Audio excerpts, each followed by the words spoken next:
பரம்பரை பொக்கிஷம் நண்பர்கள் அனைவருக்கும் இனிய வணக்கம். அன்னை மா காமாக்கியா சாக்த வழிபாட்டில் இருக்கிறவங்க, அன்னை தேவியை உபாசனை செய்பவர்கள் அனைவருக்கும் மிகப்பெரிய ஒரு விருப்பம் இருக்கும். அது என்னன்னா, அன்னை சதி தேவியின், அன்னை பார்வதியின் உடல் பாகங்கள் விழுந்த இடமாக சொல்லப்படுற எல்லா இடங்களையும் தரிசனம் செய்யணும், சக்தி பீடங்களை தரிசனம் செய்யணும் அப்படின்றது மிகப்பெரிய விருப்பமாக இருக்கும். ஏன்னா அன்னை இல்லையா, இந்த ஒரு பிறவியில் நமக்கு அம்மாவாக இருக்கக்கூடிய ஒரு தாயின் மேலே நாம் எந்த அளவுக்கு அன்பு வச்சுருக்கோம். தாயிற் சிறந்த கோவிலும் இல்லை அப்படின்னு நம்ம சொல்கிறோம். அப்போ இந்த ஒரு பிறவியில் நமக்கு தாயாக இருக்கக்கூடிய நம்முடைய அன்னையையே நாம் எந்த அளவுக்கு போற்றுறோம் அப்படின்னா, எல்லா பிறவியிலும் நமக்கு தாயாக இருக்கக்கூடிய, இந்த உலகத்திற்கே தாயாக இருக்கக்கூடிய அன்னை ஆதி பராசக்தி அவளின் உடல் பாகங்கள் விழுந்த இடங்களை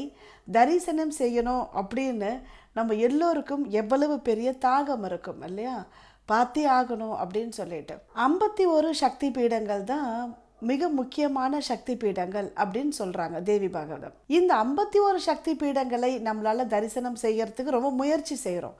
அப்படி ஒருவேளை முடியல அப்படின்னா ஆதிசக்தி பீடமாக ஒரு 18 இடங்களை சொல்கிறாங்க.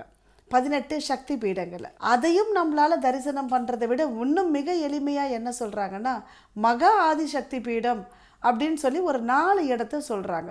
அந்த 4 சக்தி பீடங்கள் ஒன்று கொல்கத்தாவில் இருக்குது, ஒன்று அஸ்ஸாமில் இருக்குது, ஒன்று பூரியில் இருக்குது, ஒன்று பூரியிலேருந்து ஒரு 250 கிலோமீட்டர் தொலைவில் இருக்குது.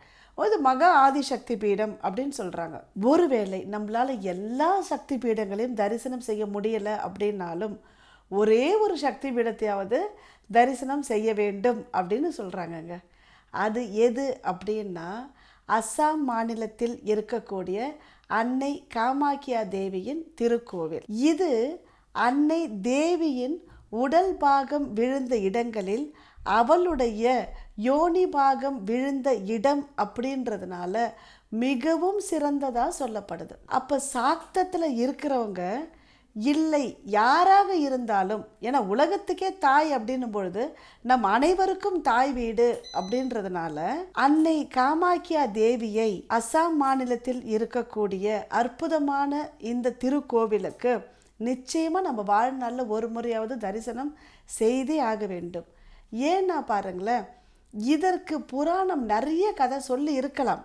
ஏன்னா மிகப்பெரிய பிரம்மபுத்திரா நதியின் அருகில் இருக்கக்கூடிய பைரவரின் பாதுகாவலாக இருக்கக்கூடிய மிக அற்புதமான கோவில் அன்னை காமாக்கியா தேவியின் திருக்கோவில். இன்றைக்கும் வருடத்தில் ஒரு முறை அன்னை தேவிக்கு மாதவிலக்கு ஏற்படுது. அதனால் வருடத்தில் 3 நாட்கள் நடை சாத்தப்பட்டிருக்கும் அப்படின்னு நம்பப்படுதுங்க.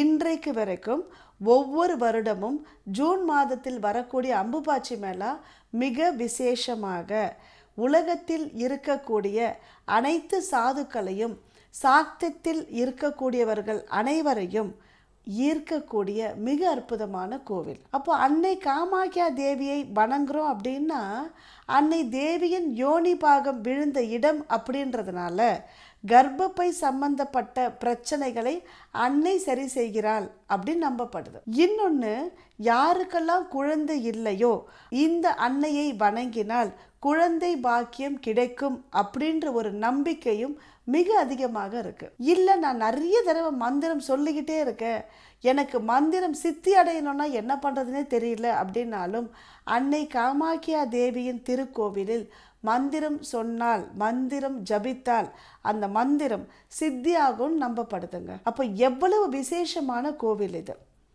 இந்த கோவிலுக்கு பரம்பரா பொக்கிஷம் போன ஆண்டு 2024ஆம் ஆண்டு ஆகஸ்ட் மாதம் 5 நாள் புனித பயணம் மேற்கொண்டது. அதே போல் இந்த ஆண்டு 2025ஆம் ஆண்டு மே மாதம் 6ஆம் தேதி போகிறோங்க. நிச்சயமாக நீங்களும் வாங்க.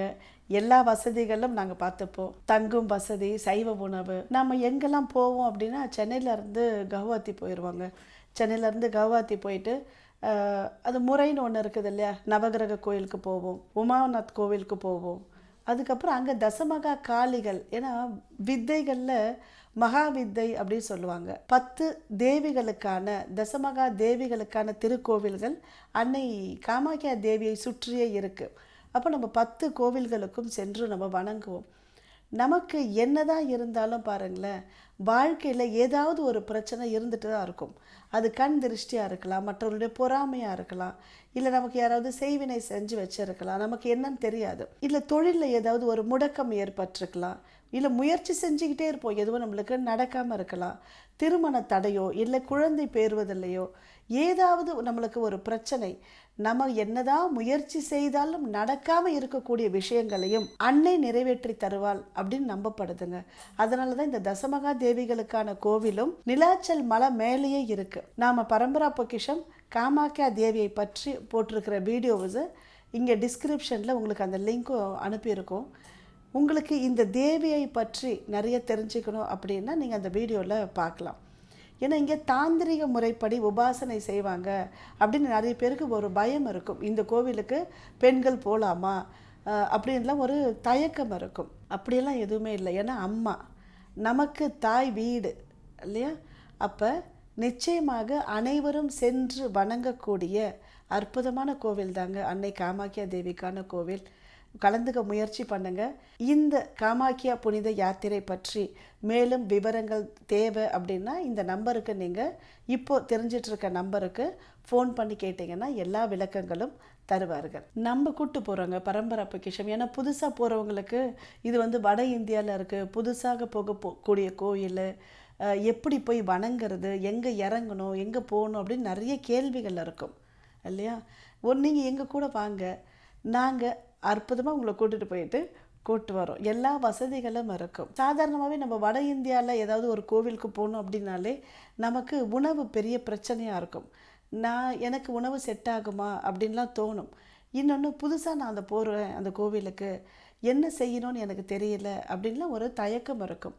அதெல்லாம் எதுவுமே வேண்டாங்க.